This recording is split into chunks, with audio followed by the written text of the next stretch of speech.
Fashion করা খুব ভালোবাসতো, নিজের বডিটাকে উন্মুক্ত করে পুরুষকে দেখানো সে ভালো মনে করতো। হয়তো আল্লাহ রাব্বুল আলামিনের কাছে এই কাজটা অপছন্দনীয় হওয়ার কারণে কবরের মধ্যেই আজকে আমার মেয়ের আযাব শুরু হয়ে গিয়েছে। আল্লামা তারিক জামিল দামাত বারকাতুহু তোমার একটা ঘটনা বর্ণনা করেছেন। একজন মহিলা ইন্তেকাল করেছে। এই মহিলাটি পরিবারের অনেক আদরের একটা মেয়ে ছিল, যুবতী মেয়ে, ইন্তেকাল করেছে। অনেক চিকিৎসা করা হয়েছে, বাবা টাকা পয়সার মালিক, হাজার টাকা পয়সা খরচ করেও এই অসুস্থ মেয়েকে সুস্থ করা সম্ভব হয়নি। ইন্তেকাল করেছে। ইন্তেকাল করার পরে মেয়েটাকে কবরস্থ করা হয়েছে। কবর দিয়ে যখন আত্মীয় স্বজন চলে গিয়েছে, হঠাৎ করে বাবার মনে হলো, হায় হায়, আমার তো একটা পার্স ছিল, মানি ব্যাগ ছিল, সেটা হয়তো কবরের মধ্যে পড়ে গিয়েছে। মানি ব্যাগের মধ্যে আমার গুরুত্বপূর্ণ কাগজপত্র ছিল।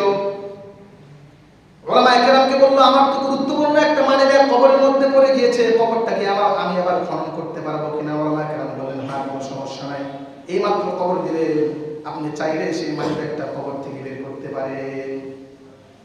তার বাবার বর্ণনা, আমি যখন আমার মানি ব্যাগটা নেওয়ার জন্য কবরটা মাত্র একটা পাট তুলছি, এমন বিভৎস একটা অবস্থা দেখে বাবা তৎক্ষণাৎ চিৎকার হয়ে সেখানে বেহুশ হয়ে পড়ে গিয়েছে।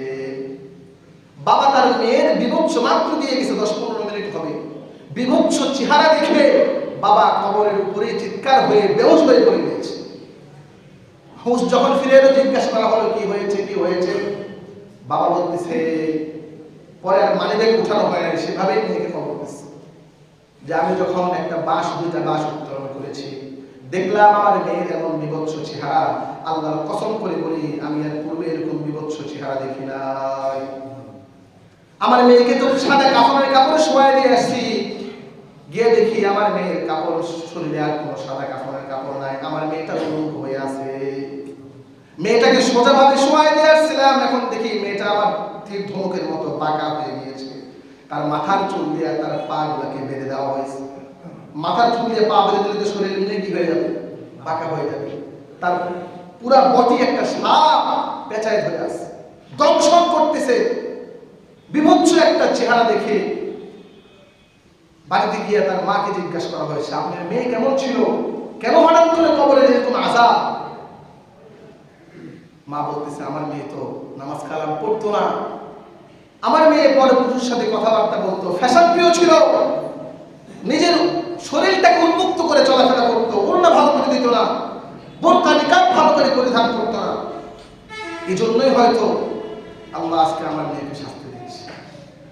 এটা বাস্তব। আল্লাহ রাব্বুল আলামিন ফাতাবিরু ইয়া উলিল আবসার, মানুষকে দেখানোর জন্য মাঝে মাঝে আল্লাহ রাব্বুল আলামিন কিন্তু শাস্তি মানুষকে দেখিয়ে থাকে। এজন্য সম্মানিত উপস্থিতি, আপনাদের হাতে পায়ে বলতে চাই, সন্তানদেরকে একটা বার আপনি নিষেধ করেন, একটা বার যদি নিষেধ করেন, আপনি তো দায়িত্বমুক্ত হয়ে যাবেন। অন্তত আল্লাহকে কাল কিয়ামতের ময়দানে বলতে পারবেন, আয় আল্লাহ, ওই 31st নাইটের দিনে আমি আমার সন্তানকে নিষেধ করেছিলাম, সে শুনে নাই, আমি তো আমার দায়িত্ব পালন করেছি, গুনাহ করলে সে করেছে, আজকে তুমি তাকে শাস্তি দাও, আমাকে তুমি মুক্তি দিয়ে দাও। তার ব্যবসায় কোনো উন্নতি করবে না, তার প্রাপ্যহীন মাসিক বাৎসরিক একজন ব্যবসায়ী তার ব্যবসার হিসাব থাকতে হবে। ঠিক তেমনিভাবে একজন মুমিনের যেহেতু তার জীবন অনেক শর্ট, অনেক কম একটা সময় দিয়ে রব্বুল আলামিন মানুষকে ধরা পৃষ্ঠে পাঠিয়েছেন, মুমিনের চিন্তা ভাবনায় আলাদা, মুমিনের চিন্তা চেতনা, লক্ষ্য উদ্দেশ্য আলাদা। আমাকে এই ছোট্ট জীবনে অনেক কিছু করে আমাদের আখিরাত আমাদেরকে বোঝাইতে হবে, আখিরাতের পাথেও আমাদেরকে অর্জন করতে হবে। এটা হলো একজন মুমিনের চিন্তাধারা। একজন মুমিনের চিন্তা কেবল দুনিয়াকে নিয়ে সীমাবদ্ধ নয়। একজন মুমিন কখনো দুনিয়াকে নিয়ে চিন্তা করে না। একজন মুমিনের চূড়ান্ত চিন্তা হলো, চূড়ান্ত চেতনা হলো তার আখিরাত। একজন মুমিন তার আখিরাতের সফলতা ব্যর্থতাকে সবসময় প্রাধান্য দিয়ে থাকে। এজন্য দুনিয়ার বছর শেষ এটা আনন্দ উল্লাসের বিষয় নয়, এটা অনেক চিন্তার বিষয়। হাল খাতার দিন যেমন ব্যবসায়ী চিন্তায় থাকে, হায় হায় আমার তো বাকি 3 লাখ টাকা উঠে যে আজকে কত টাকা, সবসময় দেখবেন সে জিকিরে ফিকিরে থাকে, সে আল্লাহ আল্লাহ, হায় হায় আমার যেন সব টাকা উঠে যায়। তো বছরের শেষ দিন মুমিনের হাল খাতা, জীবনের হাল খাতা করতে হবে। আমার কতটুকু লাভ, আমি 2021 সালে কতটুকু সওয়াব হাসিল করেছি, আমি কতটুকু গুনাহ অর্জন করেছি, কোন কোন ব্যক্তি আমাকে আল্লাহর পথে ডেকেছে, কারা কারা আমাকে শয়তানের পথে ডেকেছে, কোন ব্যক্তি আমাকে মসজিদের দিকে আহ্বান করেছে, কারা আমাকে ইসলামের পথে চলতে উদ্বুদ্ধ করেছে, কারা আমাকে ইসলাম থেকে দূরে সরানোর চেষ্টা করেছে, কারা আমাকে বিভিন্ন বিপদ দিয়ে আমার জীবনটাকে বিপন্ন করার চেষ্টা করেছে, এই হিসাব আমাদেরকে আজকে করতে হবে। কারণ মুমিনের জীবন বরফ, মানুষের জীবনটাই এখন বরফের মতো। বরফটাকে রেখে দিলে যেমন আস্তে আস্তে গলতে থাকে, তো মানুষের জীবন একটা সেকেন্ড যেমন চলে যায়, একটা দিন চলে যায়, সপ্তাহ চলে যায়, মাস চলে যায়, মানুষের জীবন থেকে তার দিনগুলো হারিয়ে যায়, সময় হারিয়ে যায়। এটা এমন মূল্যবান একটা জিনিস, এই জিনিস, এই সময়, এই ঘন্টা, এই সপ্তাহ আর কখনো ফিরে আসবে না। আপনি লক্ষ কোটি টাকা দিয়ে অনেক কিছু কেনা গেল, সময়টা মানুষ আর কোশ্চেন কারো কিনতে পারবে না। মানুষ যদি সময় কিনতে পারতো, তাহলে মানুষের এই কালো কিসকিসা দাঁড়িয়ে চুল কখনো সাদা হতো। মানুষ যদি টাকা পয়সা দিয়ে সময়টা ক্রয় করতে পারতো, তাহলে মানুষ আর বার্ধক্যে পৌঁছতো না, মানুষ আর কবরের পথে যেত না। কিন্তু জীবনের বাস্তবতা কত কোটিপতি, কত লাখপতি, কত ক্ষমতাশীল, সকল কিছু ছেড়ে দিয়ে তার সময় ফুরিয়ে গিয়েছে, সবকিছু পৃথিবীতে রেখে তাকে কবরের পথে রওনা হতে হয়েছে। বোঝা গেল সময় এমন জিনিস, এটা একবার চলে গেলে আর কোশ্চেন কারো দ্বিতীয়বারে আমি হাজার চেষ্টা করলেও এটা ফিরে পাওয়া আমার পক্ষে সম্ভব নয়। এজন্য আজকে জীবনের এই বছরের মূল্যায়ন করতে হবে আমাদেরকে, বছরের মূল্যায়ন করতে হবে। কারণ এই জীবন আল্লাহ পাকের দেওয়া, আল্লাহ পাক আমার কাছে আমানত দিয়েছে, আমি জীবনটাকে কিভাবে পরিচালিত করব, এর উপরে আমার আখিরাত, আমার জান্নাত, আমার জাহান্নাম ডিপেন্ড করবে। আমি যদি আমার জীবনটাকে আল্লাহর বিধান মোতাবেক পরিচালিত করতে পারি, রাসূলের সুন্নাহ, রাসূলের আদর্শ মোতাবেক পরিচালিত করতে পারি, কাল কিয়ামতের ময়দানে জান্নাতে ফেরেশতারা আমাকে ওয়েলকাম করবে। আর আমি যদি আমার জীবনটাকে আল্লাহর বিধিবিধানকে উপেক্ষা করে শয়তানের মতো করে যদি আমি আমার জীবনটাকে পরিচালিত করি, কাল কিয়ামতের ময়দানে আল্লাহর কাছে এই জীবনের ব্যাপারে জবাবদিহি করতে হবে।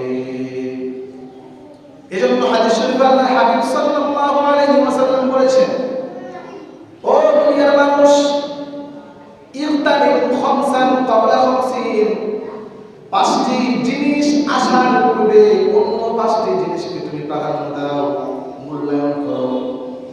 পাঁচটি জিনিসের পূর্বে অপর পাঁচটি জিনিসকে তুমি মূল্যায়ন করো। আল্লাহর হাবিব সাল্লাল্লাহু আলাইহি ওয়াসাল্লাম বলেছেন, শাবাবিকা ক্বাবলা হারামিক, বৃদ্ধকাল আসার পূর্বে তুমি তোমার যৌবনটাকে মূল্যায়ন করো। তুমি দেখো, কোরআন হাদিস পড়ো, রাসূলের আদর্শ খুঁজে বের করো, রাসূল কিভাবে যৌবন কাটাইতে বলেছেন।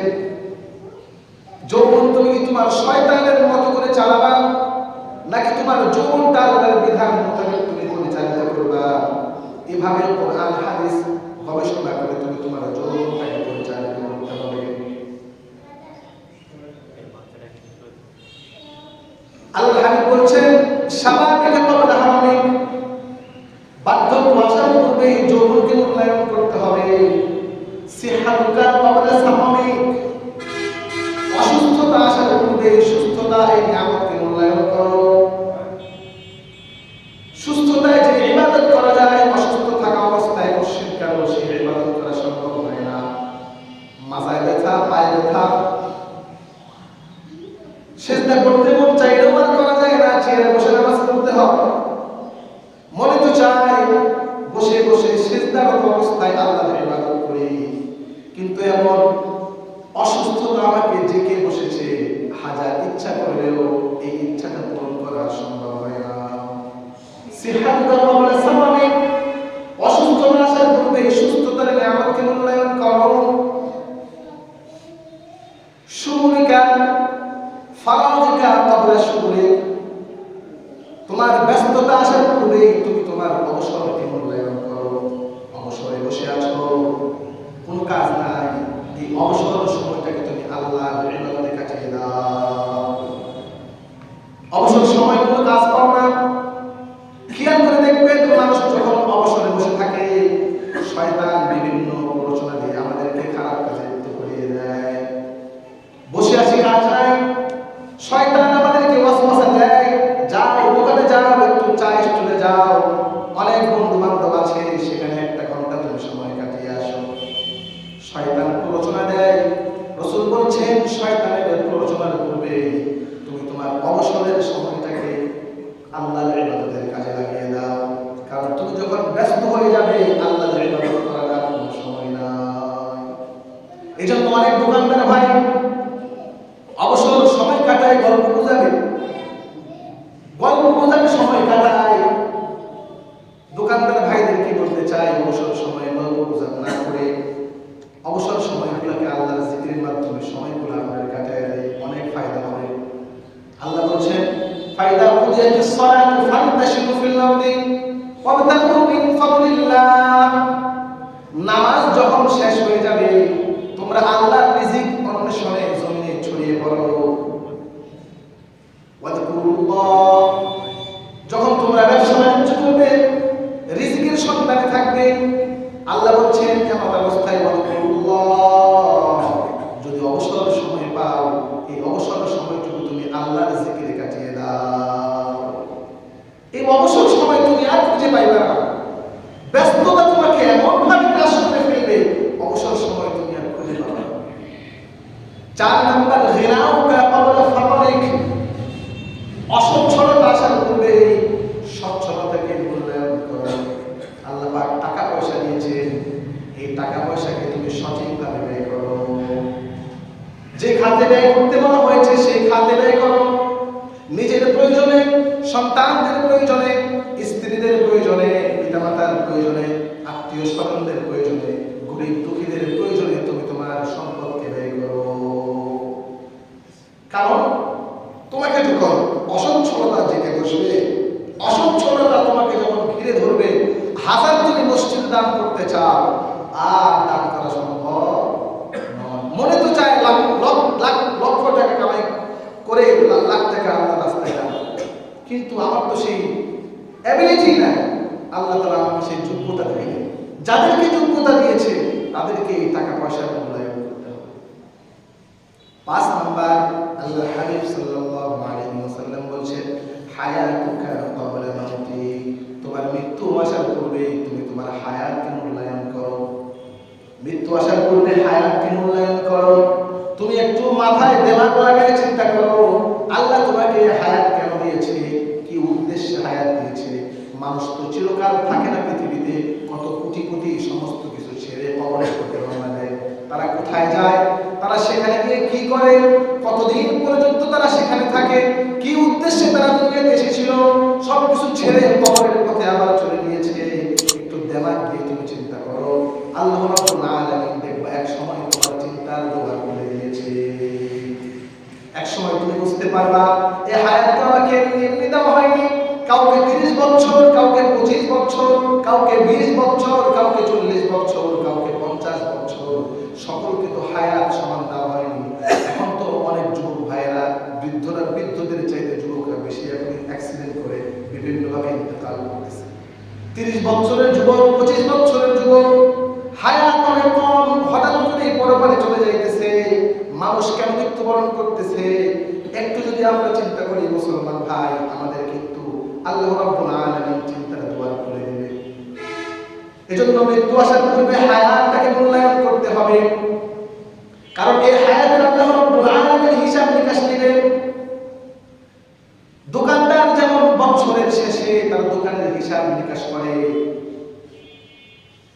আল্লাহ রাব্বুল আলামিন আমাকে আপনাকে হায়াত দিয়েছেন, কাল কিয়ামতের ময়দানে এই হায়াতের হিসাব নিকাশ আল্লাহ আমার আপনার থেকে নেবে। সঠিকভাবে এই হায়াতের হিসাব আল্লাহর কাছে দিতে না পারলে আমার জন্য জাহান্নাম ওয়াজিব হয়ে যাবে, জান্নাত আমার জন্য হারাম হয়ে যাবে। অপর এক হাদিসে আল্লাহর হাবিব সাল্লাল্লাহু আলাইহি ওয়াসাল্লাম বলেছেন লা তাজুরু কদামা আদম হাত্তা ইউসআল আন 50।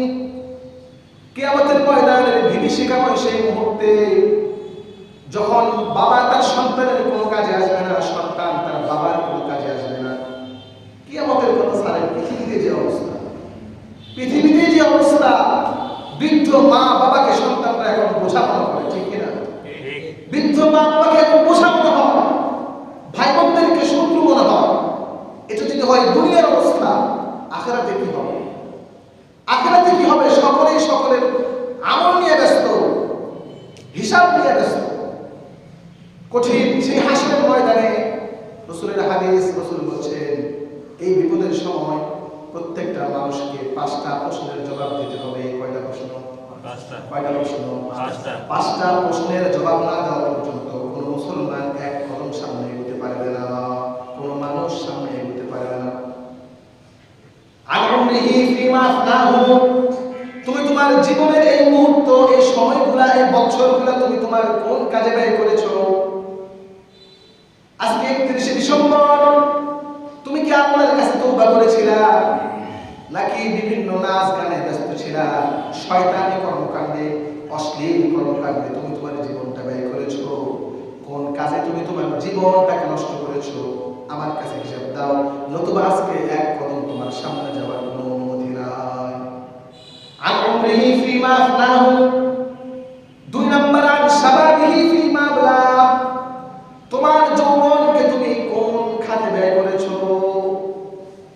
সম্মানিত উপস্থিতি, ভালো করে বোঝার চেষ্টা করবেন। আল্লাহ পাক প্রথমে মানুষের ফুল লাইফের কথা জিজ্ঞাসা করবেন, পুরো জীবনটার কথা জিজ্ঞাসা করবেন, তারপরে আবার আলাদা করে যৌবনের কথা জিজ্ঞাসা করবেন। অথচ যৌবনটাও তো পুরো জীবনের সীমাবদ্ধতায় রয়েছে, যৌবনটা তো আমার জীবনের মধ্যেই। তারপরেও কেন আল্লাহ রাব্বুল আলামিন আলাদা করে যৌবনের কথা বলবেন? কারণ যৌবনের ইবাদত জীবনের অন্যান্য সাইটের তুলনায় সবচাইতে গুরুত্বপূর্ণ। বৃদ্ধকালের ইবাদতের চাইতে যৌবনকালের ইবাদত 1000 গুণ উত্তম। আবার যৌবনকালের গুনাহ বৃদ্ধকালের গুনার চাইতে 1000 গুণ মারাত্মক। কারণ বৃদ্ধকালে তো গুনাহ করার মতো আর শক্তি থাকে না, মন আর থাকে না। কিন্তু যৌবনকালে মানুষের যৌবনটা মানুষকে অনেক কিছু করতে বাধ্য করে। তো সেই বৃদ্ধকাল আসার পূর্বে যৌবনটাকে মূল্যায়ন করতে হবে, কারণ আল্লাহ রাব্বুল আলামিন যৌবনের আলাদা করে প্রশ্ন করবেন, তুমি তোমার যৌবনটা কোন কাজে ব্যয় করেছো? কোন কাজে ব্যয় করেছো?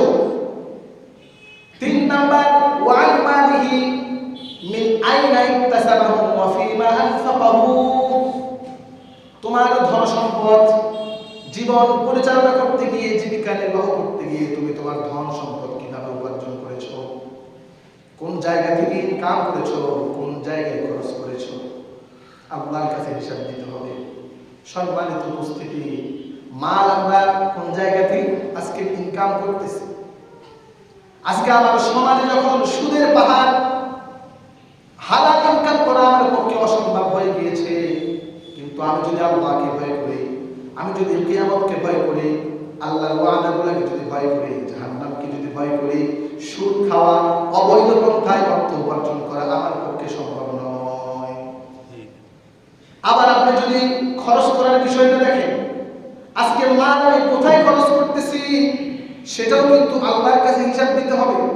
কারণ এই মাল আপনার নয়, এই মাল হলো রব্বুল আলামিন, আল্লাহ আপনাকে আমানত দিয়েছে। আপনি চিরস্থায়ীভাবে এই মালের মালিক নয়। আপনি যদি চিরস্থায়ীভাবে এই সম্পদের মালিক হতেন, তাহলে কিন্তু এই সম্পদ ছেড়ে আপনি কোশ্চেনকালে মৃত্যুবরণ করতেন না। কোথায় আপনি খরচ করতেছেন? আল্লাহ বলবে, আমি তোকে সম্পদ দিয়েছি, তুই তোর যোগ্যতায় অর্থ উপার্জন করতে পারিস না, আমি আমার কৃপায়, আমার দয়ায় তোকে আমি অর্থ সম্পদ দিয়েছি। আমি যেখানে যেখানে খরচ করতে বলেছিলাম, তুই কি খরচ করেছিস? এই প্রশ্ন আল্লাহ আমার আর আপনার সামনে ছুড়ে দেবে। আজকে আমার সম্পদ আমি অবৈধ পথে উপার্জন করতেছি, আবার অবৈধ পথে সম্পদকে ব্যয় করতেছি। আজকে ভাবতে অবাক লাগে, আমার বাবা ইন্তেকাল করছে, আমার বাবার নামে আজকে আমি ক্যারাম বোর্ড টুর্নামেন্ট ছাড়তেছি। সারে কি সারে বলে মরহুম অমুক ক্যারাম বোর্ড টুর্নামেন্ট, মরহুম অমুক ব্যাডমিন্টন টুর্নামেন্ট, মানে মরার পরেও আপনি ছাড়তেছেন। কোথায় সওয়াব দিবেন?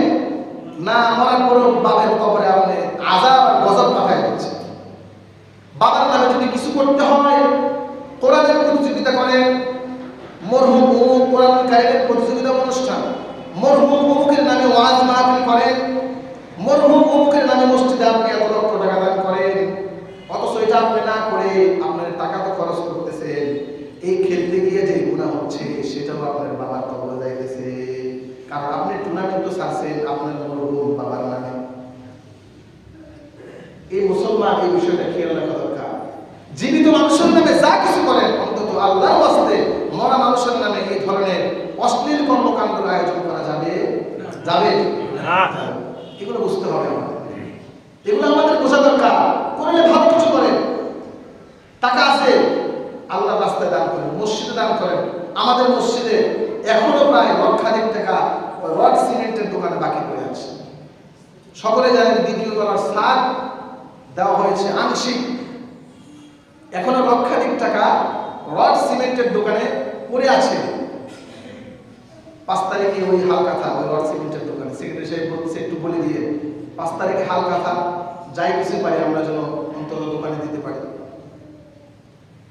তো বলতে চাচ্ছিলাম, সম্পদ আপনি কোন খাতে ব্যয় করতেছে এটা হিসাব নিকাশ করতে হবে।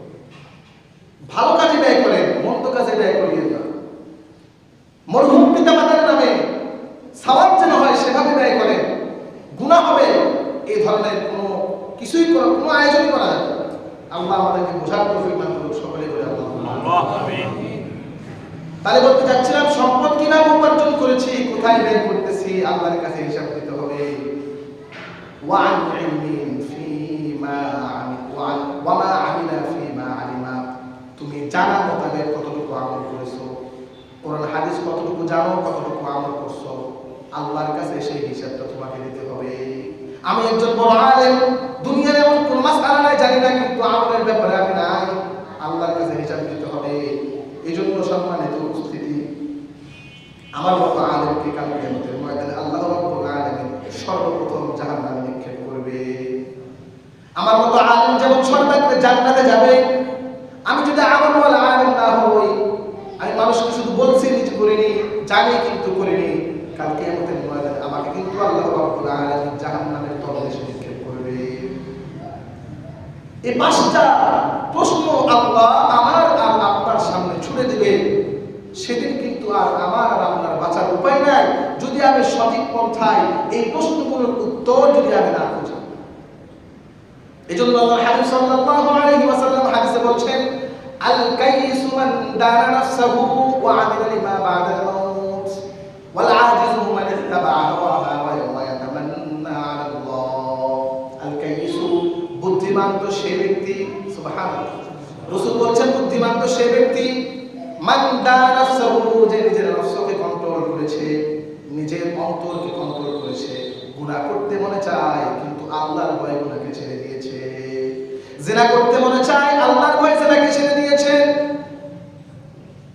অপরিচিত নারীর দিকে তাকাইতে মনে চায় কিন্তু আল্লাহকে দেখে আল্লাহর জাহান্নামকে ভয় করে নিজের চক্ষুটাকে অবলম্বন করেছে, সুদ খাইতে মনে চায় আল্লাহর কোরআনকে ভয় করে সুদ খাওয়া ছেড়ে দিয়েছে, ঘুষ খাইতে মনে চায় আল্লাহর কোরআনের দিকে তাকায়া নিজের কষ্ট হলেও সুদের নামে এই হারাম অবৈধ পন্থায় ছেড়ে দিয়েছে। সে হলো প্রকৃত বুদ্ধিমান। এই ব্যক্তি হলো প্রকৃত বুদ্ধিমান। আল্লাহর ভয়ে যে নিজের নফসটাকে কন্ট্রোল করবে, নিজেকে কন্ট্রোল করে চলবে, সে হচ্ছে বুদ্ধিমান।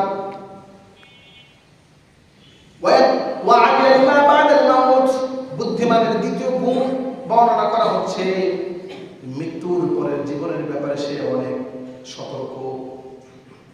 বুদ্ধিমান তো সে ব্যক্তি জীবন দশায় নিজের জীবনটাকে কন্ট্রোল করবে এবং মৃত্যু পরবর্তী জীবনের জন্য এই জীবনে সে আমল করে নেবে। আমি মারা যাব, আমার কবরের সওয়াল জবাব হবে, আমার হাসর নাসর হবে, হিসাব নিকাশ হবে, আমাকে এই দুনিয়াতেই থাকতে আমল করতে হবে, চোখ বন্ধ হয়ে গেলে আমলের কোনো সুযোগ নাই। এরকম চিন্তা করে যে ব্যক্তি আল্লাহর ইবাদত করবে, রাসূলের ভাষায় সে হলো আসল বুদ্ধিমান। সে ব্যক্তি হলো আসল বুদ্ধিমান। আমিলা বিমা বা'দাল মাউত, মৃত্যু পরবর্তী জীবনের জন্য আমল করতে হবে। আমাকে আপনাকে মৃত্যুবরণ করতে হবে, প্রস্তুতি নিয়ে আমলটা করতে হবে, তাহলেই আপনি আমি রাসূলের ভাষায় প্রকৃত বুদ্ধিমান হতে পারবো। আজকে আমরা করছি না। এই যে আজকে হিসাব নিকাশের দিন, বছর শেষ, তাওবা করা দরকার বেশি করে। আল্লাহ, আয় আল্লাহ, একটা বছর অতিবাহিত হয়ে গিয়েছে, কয় ওয়াক্ত নামাজ পড়েছি, আমি তো নামাজটাই করতে পারিনি। যাই পড়ছি নামাজ যেভাবে পড়া দরকার ছিল আমি তো সেটাও করতে পারি। আমি তো রাসূলের মতো করে নামাজ পড়তে পারিনি, সাহাবীদের মতো করে নামাজ পড়তে পারিনি। আয় আল্লাহ, আমার ঈমান দুর্বল, শয়তান বারংবার আমার ঈমানের উপরে হামলা করেছে। আমি তো তোমার বিধান মোতাবেক আমল করতে পারি নাই, ইবাদত করতে পারি নাই। আয় আল্লাহ, অনেক ভুল ত্রুটি হয়ে গিয়েছে। 2021 সাল শেষ, একটা বছর আমার জীবন থেকে শেষ হয়ে গেল। আয় আল্লাহ, তওবা ইস্তেগফার করতেছি। 2022 সালের প্রথম দিনের ফজর থেকে আমি আর একটা নামাজও কাজা করব না। এভাবে আল্লাহর কাছে তওবা ইস্তেগফার, এভাবে তওবা ইস্তেগফার করতে হবে। আজকে সেটা না করে আজকে আমরা অপসংস্কৃতির জোয়ারে নিজের গাকে ভাসিয়ে দিয়েছি। বিজাতীয় অপসংস্কৃতির অনুষ্ঠানে নিজেকে আমরা একদম ভেসে দিয়েছি। কোথায় আফসোস করবে মুসলমান, সেটা না করে আনন্দ উল্লাসে বিদায়ের সময় কিসের উল্লাস আমার বুঝে আসে না। একটা জিনিস নাই, বিদায় হয়ে যাচ্ছে, এখানে আমার উল্লাস কেন হয়? এটা তো আফসোস হওয়ার কথা। প্রত্যেক বিদায় জিনিস আফসোস হওয়ার কথা, উল্লাস কেমন করে হয় আমার বুঝে আসে। উল্লাস তুমি কেমনে করো মুসলমান? 31st নাইট তুমি পালন করতেছো। আমি আগেও বলেছি, আবার স্মরণ করে দিতে চাই, তুমি ইতিহাস দেখো, 31st নাইটের ইতিহাস দেখো, কাদের অনুষ্ঠান আর কারা এই সমস্ত অনুষ্ঠানে যোগদান করতেছে। খ্রিস্ট ধর্মের পূর্বে রোমানদের একটা দেবতা ছিল, তার নাম হলো জানুস। নাম কি? জানুস। এ ভাই সবাই বলেন কি নাম? জানুস। এই জানুস দেবতার দুইটা মাথা। কয়টা মাথা? দুইটা মাথা, একটা সামনে একটা পিছনে। গুগলেও সার্চ দিবেন, পেয়ে যাবেন জানুস নামক দেবতা। সামনে একটা মাথা, পিছনে একটা মাথা। এই রোমান খ্রিস্টানরা একটা বছর যখন শেষ হয়ে যায়, এই বছরের শেষ মিনিট একদম 12টা বাজার আগে রোমানরা এই জানুস দেবতার পিছনের মাথার সামনে এসে তার কাছে প্রার্থনা করতে থাকে। প্রার্থনা করতে থাকে, ও আমাদের দেবতা, তুমি তো আমাদের ভাগ্যদাতা। নাউজুবিল্লাহ বলেন। জানুস হলো খ্রিস্টানদের ভাগ্যদাতা, ভাগ্য দেবতা। তারা এই বছর যাওয়ার একদম শেষ মুহূর্তে পিছনের মাথার দিকে এসে তারা প্রার্থনা করতে থাকে, ও আমাদের জানুস দেবতা, 2021 সাল চলে গিয়েছে, তোমার কৃপায় তোমার দয়ায় আমাদের অনেক সুন্দর একটা বছর অতিবাহিত হয়েছে। বলেন নাউজুবিল্লাহ। বছর সুন্দর অতিবাহিত করে কে? আল্লাহ। আল্লাহ হচ্ছে আমাদের বছর সুন্দরভাবে অতিবাহিত করার মালিক। আমাদের অতীত সুন্দর করে সে আল্লাহ, আমাদের ভবিষ্যৎ সুন্দর করবে আল্লাহ। আমার জীবনটাই তো আমি আল্লাহর জন্য নিবেদন করে দিয়েছি। ঠিক যখন 12টা 1 মিনিট হয়, এই খ্রিস্টানরা আবার সামনের মাথার সামনে গিয়ে প্রার্থনা করে যে, ও আমাদের দেবতা, আসছে আগামী 2022 সাল, যেন একটু তোমার দয়ায় আমাদের বছরটা যেন একটু ভালো যায়, তুমি আমাদের জন্য একটু দয়া করো। এই বলে বলে তারা অনুষ্ঠান করতে থাকে। এর নাম দেওয়া হয়েছে 31st নাইট। এটা আসলে অনুষ্ঠান নয়, এটা হচ্ছে মুসলমানদের ঈমান ধ্বংস করার একটা মাধ্যম। শয়তান যুগে যুগে মানুষের ঈমান হরণ করার চেষ্টা করেছে, নাম পরিবর্তন করেছে, নাম পরিবর্তন করেছে। এখন নাম দিয়েছে 31st নাইট। এটা আসলে অনুষ্ঠান না, এটা হলো মুসলমানদের ঈমান হরণ করার একটা প্রক্রিয়া, একটা মাধ্যম, একটা ষড়যন্ত্র। কারণ আল্লাহ বলে দিয়েছেন, এই ইহুদি খ্রিস্টান কোশ্চেনকালেও তোমাদের বন্ধু হতে পারে না, কোশ্চেনকালেও বন্ধু হতে পারে না। তারা সব সময় চক্রান্ত করবে কিভাবে তোমাদেরকে জান্নাতের পথ থেকে জাহান্নামের পথে নিয়ে যাওয়া যায়।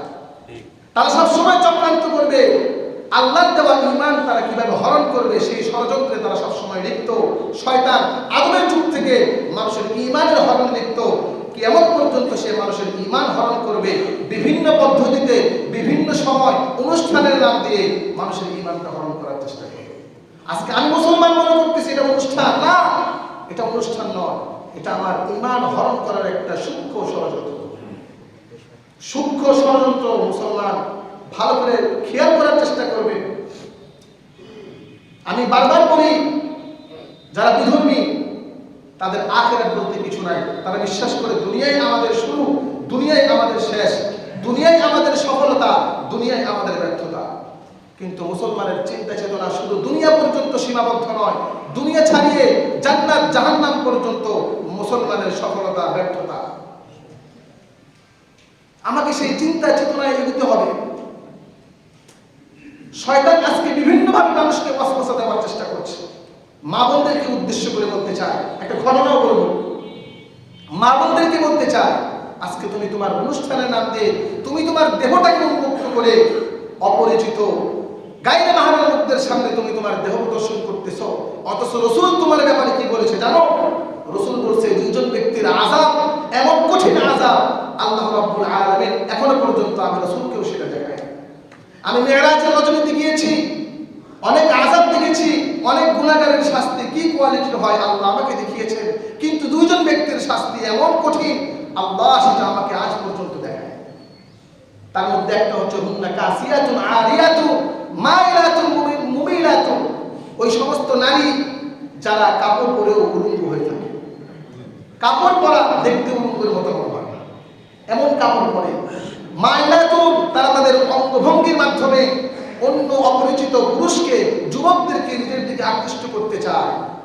মুমিলাতুন, তারা নিজেও অন্য যুবকদের প্রতি আকৃষ্ট হয়। অঙ্গভঙ্গির মাধ্যমে চুলের সৌন্দর্যতা, চোখের সৌন্দর্যতা, হাতে পালিশ, ঠোঁটে লিপস্টিক লাগিয়ে তুমি তোমার সৌন্দর্য প্রদর্শন করতেছো। আল্লাহ তোমার জন্য এমন কঠিন শাস্তি রিজার্ভ করে রেখেছেন যা তুমি কল্পনাও করতে পারবে না। পাকিস্তানের প্রখ্যাত একজন দায়ী মাওলানা তারেক জামেল দামাত বারকাতুহুম তার কিতাবের মধ্যে চোখে দেখা কবরের আযাব, উনি একজন মহিলার বাস্তব কবরের আযাব সম্পর্কে একটা ঘটনা উল্লেখ করেছেন। ঘটনা বলবো? ঘটনা উল্লেখ করেছেন। ঘটনাটি হলো পাকিস্তানের 1986 সালে একটা দৈনিক পত্রিকা প্রকাশিত হতো, দৈনিক জন। ওই পেপারের মধ্যে এক মহিলা তার মেয়ে সম্পর্কে বলছেন যে আমার মেয়ে যখন ইন্তেকাল করেছে, সেই মেয়ের আমরা যখন কবর খনন করতে যাই, 3 জায়গায় কবর খনন করেছে এই মেয়ের জন্য। 3টা জায়গায় দেখলাম কবর খনন করতেছি, সাপ কিলবিল করে শুধু মাটি থেকে বের হচ্ছে। প্রথম জায়গায় কবর খনন করেছি, সেখান থেকে সাপ বের হয়। দ্বিতীয় জায়গায় আবার আরেক জায়গায় কবর খনন করলাম, সেখান থেকে সাপ কিলবিল করে বের হচ্ছে। আরেক জায়গায় কবর খনন করেছি, সেখান থেকেও সাপ কিলবিল করে বের হয়। বাধ্য হয়ে আমরা আমার এই মৃত মেয়ে সন্তানকে সাপের উপরেই কবর দিয়ে চলে এসেছি। মাকে জিজ্ঞাসা করা হলো কি কাজটা করেছে যার কারণে এমন আযাব? মা বলতেছে আমার মেয়ে তো অনেক ভালো ছিল, নামাজও পড়তো, কিন্তু আমার মেয়ের একটা সমস্যা ছিল। মুসলমান ভালো করে শুনবেন, আমার মেয়ের একটা সমস্যা ছিল, আমার মেয়ে ছিল ফ্যাশন প্রিয়। আমার মেয়ে পরে পুরুষের সাথে কথাবার্তা বলতো, ফ্যাশন প্রিয় ছিল, নিজের শরীরটাকে উন্মুক্ত করে চলাফেরা করতো, ওড়না ভালো করে দিত না, বোরকা নিকাব ভালো করে পরিধান করতো না। এই জন্যই হয়তো আল্লাহ আজকে আমার মেয়েকে শাস্তি দিয়েছে। এটা বাস্তব। আল্লাহ রাব্বুল আলামিন ফাতাবিরু ইয়া উলিল আবসার, মানুষকে দেখানোর জন্য মাঝে মাঝে আল্লাহ রাব্বুল আলামিন কিছু শাস্তি মানুষকে দেখিয়ে থাকে। এজন্য সম্মানিত উপস্থিতি, আপনাদের হাতে পায়ে বলতে চাই, সন্তানদেরকে একটা বার আপনি নিষেধ করেন। একটা বার যদি নিষেধ করেন, আপনি তো দায়িত্ব মুক্ত হয়ে যাবেন। অন্তত আল্লাহকে কাল কিয়ামতের ময়দানে বলতে পারবেন, আয় আল্লাহ, ওই 31st নাইটের দিনে আমি আমার সন্তানকে নিষেধ করেছিলাম, সে শুনে নাই, আমি তো আমার দায়িত্ব পালন করেছি। গুনাহ করলে সে করেছে, আজকে তুমি তাকে শাস্তি দাও, আমাকে তুমি মুক্তি দিয়ে দাও। সন্তানদেরকে একটিবার বলবেন, অন্তত আজকে রাত্রে যেন তারা মাগরিব পরে ঘর থেকে বের না হয়। কারণ বলেছি এটা মুসলমানদের সংস্কৃতি নয়, বিজাতীয় সংস্কৃতি মুসলমানদের মধ্যে ঢুকিয়ে দেওয়া হয়েছে বিভিন্ন অনুষ্ঠানের নামে। উদ্দেশ্য একটাই, আদম থেকে শুরু করে যে ঈমান ধ্বংস করার যে ষড়যন্ত্র শয়তান শুরু করেছে, সেই শয়তানের ষড়যন্ত্র আজও রয়েছে, কিয়ামত পর্যন্ত থাকবে। ইন্নাল্লাযীনা ইউহিব্বুনা আন তাশিআল ফাহিশা, আল্লাহ রাব্বুল আলামিন সূরা নূরের মধ্যে বলছেন, ইন্নাল্লাযীনা ইউহিব্বুনা আন তাশিআল ফাহিশা ফিল্লাযীনা আমানু লাহুম আযাবুন আলীম। যারা মুমিন মুমিনা নারীদের মধ্যে অশ্লীল কর্মকাণ্ড ছড়িয়ে দিতে চায়, যারা চায় গান বাজনার মাধ্যমে, বিভিন্ন অপসংস্কৃতির মাধ্যমে, অশ্লীলতার মাধ্যমে মুসলমান সন্তানদেরকে তারা তাদের ঈমানকে নষ্ট করতে চায়, আল্লাহ বলছেন লাহুম আযাবুন আলীম, আমি ওই সমস্ত বান্দাদের জন্য যন্ত্রণাদায়ক শাস্তি রেডি করে রেখেছি। আজকে আমি চাই যে কোনো মুসলমান যেন নামাজি না হয়, সকলে যেন গান বাদ্য করে, সকলে যেন অনুষ্ঠান করে, সকলে যেন অশ্লীলতায় লিপ্ত হয়ে যায়। আল্লাহ বলছেন তোমার জন্য আমার পক্ষ থেকে তুমি যন্ত্রণাদায়ক শাস্তির সুখবর নিয়ে নাও। তোমাকে শুধু আখিরাতে নয়, ফিদ দুনিয়া ওয়াল আখিরাহ, আখিরাতে আল্লাহ রাব্বুল আলামিন তোমার জন্য যেমন আযাব রেডি করে রেখেছে, দুনিয়াতেও কিন্তু রব্বুল আলামিন তোমাকে আযাব আর গজবে নিপতিত করবে। এজন্য আল্লাহ পাক বলছেন ওয়ালা তাকরাবুল ফাওয়াহিশা মা যাহারা মিনহা ওয়া মা বাতান। ও মুসলমান, তুমি প্রকাশ্য হোক অপ্রকাশ্য হোক কোন কর্মকাণ্ডে নিজেকে তুমি জড়িত করিও না। তোমার সামনে অশ্লীল অপকর্ম হচ্ছে, নিজেকে সেখানে পার্টিসিপেট করিও না, অংশগ্রহণ করিও না। তুমি যতদূর সম্ভব ওই সমস্ত অশ্লীল কর্মকাণ্ড থেকে নিজেকে হেফাজত করো। নিজের সন্তানকে, নিজের স্ত্রীদেরকে, নিজের আত্মীয় স্বজনকে, নিজের সমাজের লোকদেরকে ওই সমস্ত অশ্লীল কর্মকাণ্ড থেকে তুমি হেফাজতে রাখো। আজকে আমরা নিজে কোথায় মানুষকে আরো ঠেলে ঠেলে দিয়ে পাঠাই, যাও ওখানে সুস্থ সংস্কৃতি হচ্ছে, তুমি সেখানে একটু গিয়া তোমার মনটাকে ফ্রেশ করে আসো। বললেন না আলহামদুলিল্লাহ। আজকে কোরআনের মাহফিল যখন হয় মানুষকে পাওয়া যায় না, কোরআনের মাহফিল হয় সওয়াবের কাজ, যতক্ষণ বসবেন সওয়াব হবে, এই সমস্ত মাহফিলে মানুষকে পাওয়া যায় না। মাহফিলের সাইডে যে মেলা হয় সেখানে দেখবেন সমস্ত যুবক যুবতীর আড্ডা খানা। ঠিক, কারণ শয়তান তো মাহফিলে আসতে পারে না, কিন্তু শয়তান তো বসে নাই, শয়তান তো তার কার্যক্রম চালায় যাচ্ছে। সে তার কার্যক্রম চালায় ওই মেলার মধ্যে, ওই মেলার মধ্যে দিয়ে সে তার কার্যক্রম চালায় এবং সে তার ষড়যন্ত্রে একসময় সাকসেস হয়ে যায়। আজকে সমাজে মাহফিল হয় কোথায় মানুষ হেদায়েত পাবে, উল্টা মানুষ গোমরা হয়ে বাড়িতে চলে যায়। আজকে আমরা এটার পথ খুলে দিয়েছি। মাহফিল যেদিন হবে সেদিন কেন মেলা হয় আমার বুঝে আসে না। যেখানে মাহফিল সেখানে কেন মেলা? কারণ এটাই আল্লাহর নিয়ম, যেখানে আল্লাহর কথা হবে শয়তান সেখানেই যায়। শয়তান চায় না মাহফিলটা ভালো করে হোক। শয়তান চায় আমি যেভাবে আল্লাহ আমাকে বিতাড়িত করেছে আমিও এই সমস্ত আদম সন্তানকে বিতাড়িত করে জাহান্নাম নিয়ে যাব। কাল কিয়ামতের ময়দানে যখন জান্নাত জাহান্নাম মীমাংসা হয়ে যাবে, এই কথা বলে শেষ করে দিব। ওয়াকালা শাইতানু লাম্মা কুদিয়াল আমরু ইন্নাল্লাহা ওয়া'আদাকুম ওয়া'দাল হাক্কি। জান্নাত জাহান্নাম যখন ফয়সালা হয়ে যাবে, জান্নাতীরা জান্নাতে যাবে, জাহান্নামীরা জাহান্নামে যাবে, তখন এই সমস্ত জাহান্নামীরা শয়তানের কাছে যাবে। কি ব্যাপার আমাদের গুরু সাহেব, দুনিয়াতে তোমার কথা শুনেছিলাম, তোমার কথা শুনে আজকে কেন আমরা জান্নাতে না যেতে পেরে জাহান্নামে যাইতেছি? তোমার কথা শুধু স্মরণ করছি, আজকে দেখি কি উল্টা হয়ে যাচ্ছে, ব্যাপার কি? তুমিও দেখি আমাদের সাথে জাহান্নামে। তখন শয়তান বলবে ইন্নাল্লাহা ওয়া'আদাকুম ওয়া'দাল হক। আরে বোকা, আল্লাহ তোমাদেরকে যে ওয়াদা করেছিল আল্লাহর ওয়াদাই সত্য ছিল, বলেন সুবহানাল্লাহ। ওয়া'আদতুকুম ফাআখলাফতুকুম, আমিও তোমাদেরকে ওয়াদা করেছি কিন্তু আমি তোমাদেরকে মিথ্যা, ধোঁকা, প্রতারণা দিয়েছি। আমার ওয়াদা ছিল মিথ্যা ওয়াদা, আল্লাহর ওয়াদা, আল্লাহর প্রতিশ্রুতি হচ্ছে সত্য, বলেন সুবহানাল্লাহ। ওমা কানা লি আলাইকুম মিন সুলতান। আমাকে কেন দোষ দিচ্ছ? আমি কি তোমাদের উপরে চাপাই দিছিলাম? তোমরা নিজেরা না গিয়েছো, আমি শুধু একটু তোমাকে ষড়যন্ত্র মনের মধ্যে একটু খোঁচা দিয়েছি, ওয়াসওয়াসা দিয়েছি, আর তো আমি কিছু করি না। ওমা কানা লি আলাইকুম মিন সুলতান, আমি কি তোমাদের জোর জবরদস্তি করেছি? ইল্লা আন দাউতুকুম, হ্যাঁ একটা কাজ করেছি, মনে মনে আমি তোমাদেরকে আসতে বলেছিলাম, তোমরা আমার কথা শুনে চলে আসতো। ফাস্তাজাবতুম লি, তোমরা আমার ডাকে সাড়া দিয়েছিলা। ফালা তালুমুনি, আজকে আমাকে গালি দিয়ে কোনো লাভ নাই। ওয়ালুমু আনফুসাকুম, তোমরা তোমাদেরকে ধিক্কার দাও। মা আনা বিমুসরিখিকুম, আজকে আমি তোমাদেরকে জাহান্নাম থেকে বাঁচাইতে পারবো না। ওয়া আনতুম বিমুসরিখি, তোমরাও আমাকে আর জাহান্নাম থেকে বাঁচাইতে পারবে না। শয়তানের শেষ ফলাফল ইয়াইদুহুম ওয়া ইউমান্নিহিম ওয়া মা ইয়াইদুহুমুশ শাইতানু ইল্লা গুরুরা। শয়তান তোমাদেরকে মিথ্যা প্রতিশ্রুতি দেয়, শয়তান তোমাদেরকে মিথ্যা আশ্বাস দেয়। ও জেনে রাখো দুনিয়ার মুসলমান, ইয়াইদুহুমুশ শাইতানু ইল্লা গুরুরা, শয়তান তোমাদেরকে যে প্রতিশ্রুতি দেয় এটা ধোঁকা ছাড়া আর কিছু নয়। এটা ধোঁকা। মরিচিকার মতো, মরুভূমির মরিচিকার মতো দেখতে পানি মনে হয় কিন্তু বাস্তবে পানি নয়। শয়তান তো আমাকে বলতেছে ওই যে পানি, কিন্তু বাস্তবে পানি নয়। আল্লাহ পাক বলে দিয়েছেন কাল কিয়ামতের মধ্যে হিসাব নেবে। কেন তুমি শয়তানের প্ররোচনায় পড়েছিলা? আমিও তোমাকে কোরআনে বারংবার সতর্ক করে দিয়েছি। শয়তানের ধোঁকা হচ্ছে মিথ্যা ধোঁকা, শয়তানের আশ্বাস হলো মিথ্যা আশ্বাস। শয়তান তোমাকে সমস্ত অপকর্ম তোমার চোখে সুন্দরভাবে উপস্থাপন করে। এ কথা বলেন না কেন? আজকে 31 নাইট যারা করে তাদের কাছে খারাপ কিছু না। কি হুজুর আমরা কি করেছি? আমরা সামান্য একটু সুন্দরই তো লাগতেছে, হ্যাঁ, এটাই শয়তান তোমাদের সামনে ওয়াকাইয়াদনা লাহুম কুরানা ফাযায়্যানু লাহুম মা বাইনা আইদিহিম। শয়তান আমি তোমাদের জন্য নির্বাচন করে দিয়েছি, তোমরা যখন আমার জিকির থেকে দূরে সরে গিয়েছো, শয়তান তোমার অন্তরের ভিতরে প্রবেশ করছে। যে ঘরের মধ্যে মানুষ থাকে না সেই ঘরের মধ্যে সাপ বিচ্ছু থাকে, যে অন্তরের ভিতরে আল্লাহর জিকির থাকে না সেই অন্তরে শয়তান প্রবেশ করে। শয়তান প্রবেশ করে নানা কুকর্মকে আমার সামনে সুন্দর করে উপস্থাপন করে, আমার কাছে ওটাই ভালো লাগে। অথচ আমি আগুনে ঝাঁপ দিয়েছি, আমি ভুল মনে করে আগুনে ঝাঁপ দিয়েছি, আমি ভুল করেছি, আল্লাহ আমি আর আজকে যাব না। এজন্য মুসলমান ভাইদের কাছে করজোরে আবেদন করছি, যুবক ভাইরা তোমরা তো যাবাই না, তোমাদের সাথে যে সমস্ত বন্ধু বান্ধব তাদেরকেও বলার দরকার আছে, একবার দাওয়াত দিয়ে দাও যে আজকে তো হুজুর আলোচনা করেছে, যাওয়া দরকার নাই। ইশারার নামাজটা দিয়ে আমরা 31 পালন করি, ইশারার নামাজ দিয়ে আমাদের শেষ হোক, আমাদের হ্যাপি নিউ ইয়ার হোক ফজরের মাধ্যমে, এটা প্রতিজ্ঞা করতে হবে। এজন্য আমরা করবো না তো ইনশাআল্লাহ। আমরা চাই যে আমাদের নতুন বাজার এই অন্তত আমাদের সমাজে এই ধরনের কোনো অশ্লীল কর্মকাণ্ড না হয়। আমাদের এলাকাতে যেহেতু দায়িত্ব আমাদের এলাকাতে অন্তত এই সমস্ত অশ্লীল কর্মকাণ্ড না হোক।